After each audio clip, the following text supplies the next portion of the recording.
자격 TV. 안녕하세요, 자인혁TV입니다.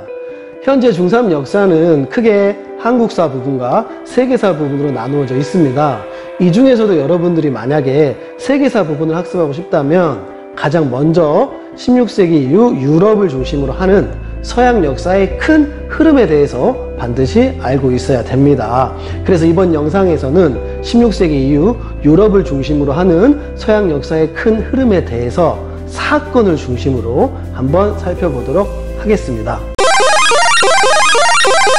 절대왕정은 왕이 강하다. 시민혁명은 왕을 타도해. 공장의 기계가 물건을 찍어내. 산업혁명. 식민지쟁탈전 유럽이 싸움을 한다.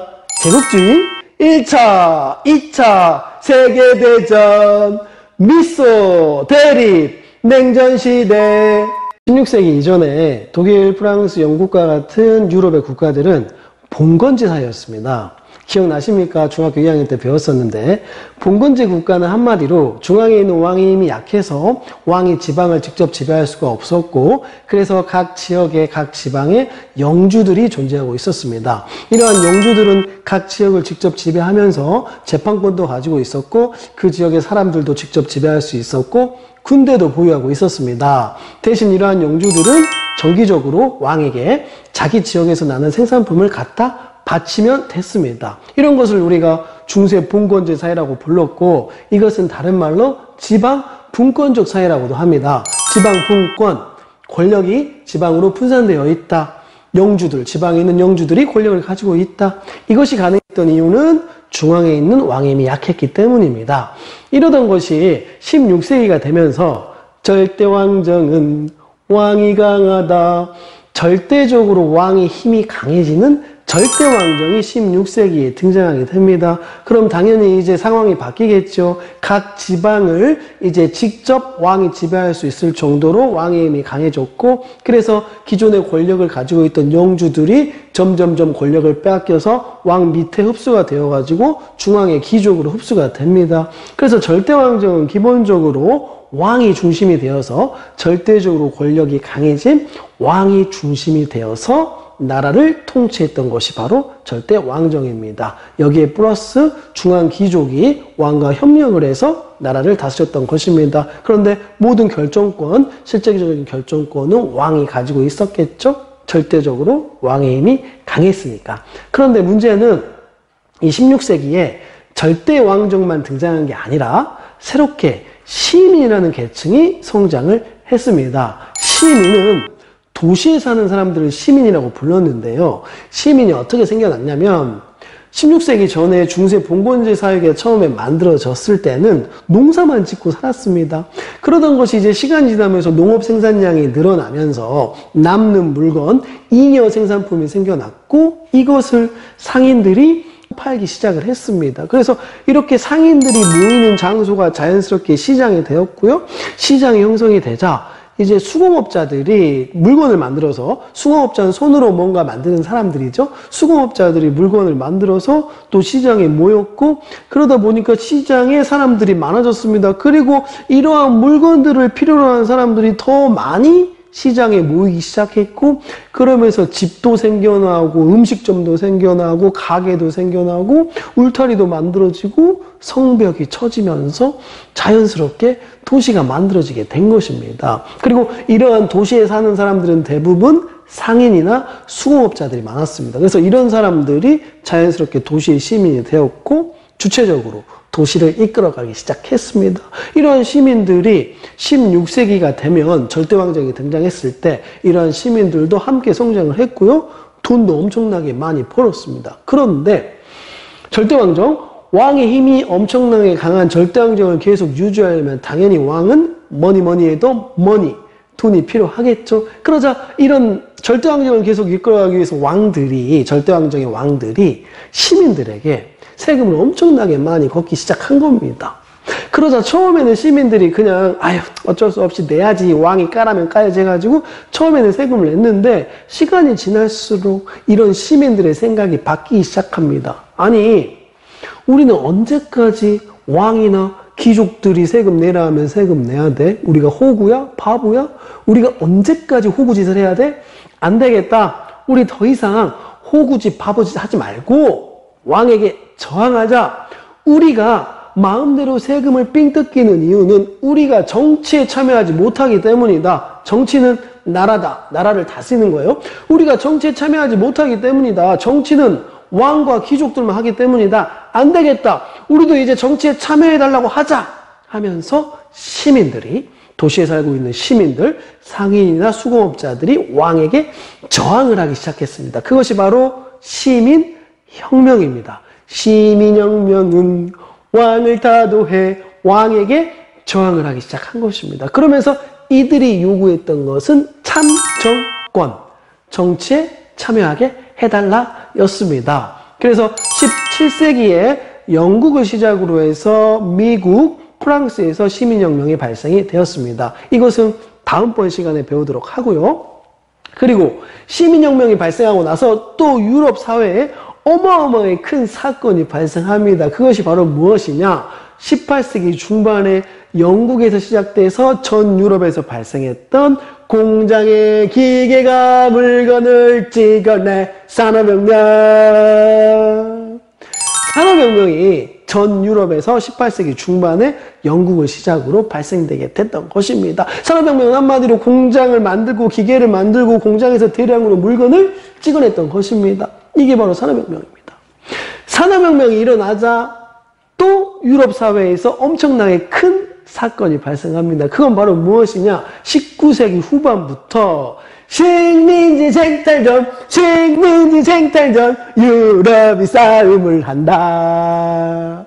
유럽 나라들이, 산업혁명이 발생한 이후에 유럽 나라들이 하나라도 더 많은 식민지를 확보하기 위해서 아시아나 아프리카에 진출해서 싸움을 벌였던 것입니다.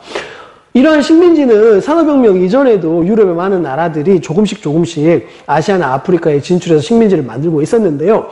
본격적으로 유럽의 나라들이 식민지를 만들기 시작한 것이 바로 19세기 후반 산업혁명이 일어난 이후부터입니다. 그럼 왜 산업혁명이 일어난 이후부터 본격적으로 식민지 쟁탈전이 발생했느냐? 여러분, 이제 공장이 만들어졌고 자기 나라에서 물건이 만들어진단 말이에요. 그러면 그 물건을 팔아야 돼요. 근데 그 물건을 자기 나라에만 팔아서는 돈이 안 돼요. 다른 나라에 갖다 팔아야 돼. 그래서 새로운 시장으로서 물건을 새로운 시장으로서 식민지가 필요했던 것입니다. 그래서 시장 확보를 위해서 식민지가 필요했고요. 두 번째, 물건을 계속 만들려면 원료가 필요합니다. 예를 들어서 책상을 계속 만들려면 나무가 필요합니다. 그래서 그런 나무를 가져올 수 있는 새로운 식민지가 필요했고요.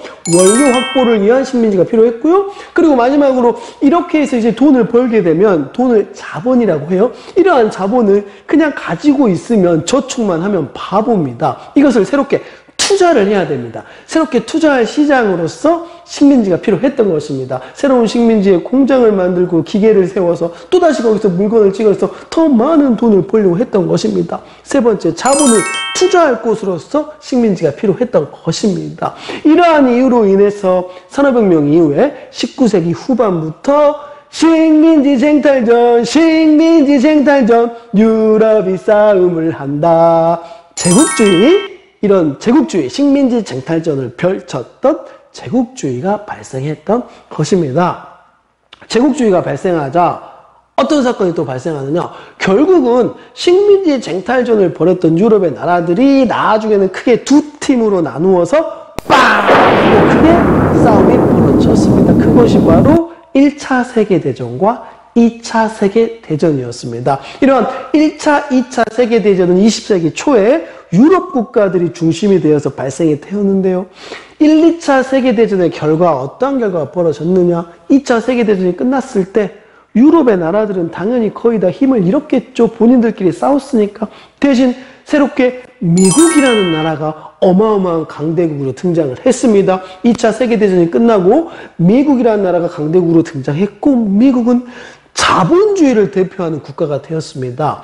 자본주의는 무엇이냐? 지금 한국이나 대다수의 나라들이 자본주의인데요.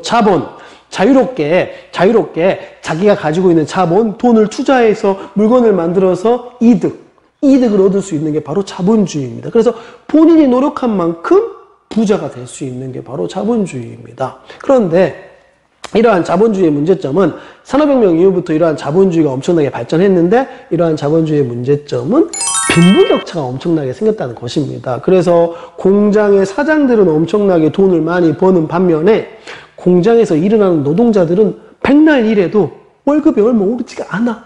이런 식으로 빈부격차가 엄청나게 발생하는 게 자본주의의 문제점으로 등장했고, 그러자 이제 새롭게 자본주의에 반대해서 등장한 것이 바로 사회주의, 다른 말로 공산주의라고 합니다. 사회주의나 공산주의는 쉽게 말해서 모든 사람들이 생산품을 똑같이 나누어 갖자, 물건을 똑같이 나누어 갖자, 이것을 우리가 사회주의라고 합니다. 그럼 당연히 당시의 하층민들, 노동자들은 상당히 사회주의 좋아했겠죠. 그래서 1차 세계대전이 발생했을 무렵에 전 세계에서 최초로 러시아에서 사회주의 혁명이 일어났고, 러시아가 세계 최초로 사회주의 국가, 공산주의 국가가 되었습니다. 그러자 초반에는 이 사회주의, 공산주의가 엄청나게 인기가 많았습니다. 빈부격차 때문에 어려움을 겪고 있던 노동자들이 다 이것을 좋아했기 때문에 사회주의의 인기가 엄청 많았고, 러시아 주변의 많은 나라들이 사회주의 국가가 되었습니다. 그리고 이러한 사회주의 국가들은 힘을 합쳐서 하나의 나라를 만들었습니다. 사회주의 국가들이 연합한 소비에트 사회주의 연방공화국이라는 걸 만들었습니다. 이걸 줄여서 소련이라고 합니다. 2차 세계대전이 끝났을 때 동유럽 국가들이 대부분 사회주의 국가가 되었고, 이러한 동유럽의 나라들이 소비에트 사회주의 연방공화국, 소련에 참여하면서 소련이라는 사회주의 국가의 연합체는 훨씬 더 힘이 세졌고, 결론적으로 2차 세계대전이 끝났을 때 자본주의를 대표하는 강대국 미국과 사회주의 공산주의를 대표하는 강대국 소련, 이렇게 큰 두 나라가 빵 하고 대립하는 냉전 시대가 시작이 되었습니다. 20세기 말까지. 그런데 냉전 시대의 결과는 어떻게 됐을까요? 당연히 지금 자본주의가 잘 나갑니까? 사회주의, 공산주의가 잘 나갑니까? 당연히 자본주의입니다. 사람은 누구나 자기가 노력한 만큼 더 많은 재산을 갖고 싶어 합니다. 아니, 나는 노력하고 쟤는 노력하지 않았는데 똑같이 나누어 가져. 그걸 누가 좋아하겠어요? 그래서 대부분의 지금 사회주의 국가들은 망했고요. 소련이라는 사회주의 국가 연합은 이미 해체가 됐고, 지금 전 세계에 남아있는 사회주의 국가가 거의 없습니다. 지금 유일하게 남아있는 나라 중에 하나가 북한이 남아있잖아요. 하루빨리 우리도 북한과 통일을 이루어야 하겠습니다. 지금까지 16세기 이후부터 20세기 말까지 유럽을 중심으로 한 서양 역사의 큰 흐름에 대해서 사건 중심으로 살펴보았습니다. 16세기 절대왕정, 17세기에 시민혁명이 등장했고요. 18세기 중반에 산업혁명이 등장했고, 19세기 후반에 제국주의가 등장했고, 20세기 초에 세계대전이 발생했고, 20세기 말까지 냉전 시대가 진행이 되었다. 큰 흐름 꼭 기억하시기 바랍니다. 그래야 앞으로 세계사 수업을 들을 수가 있습니다. 또 만나요.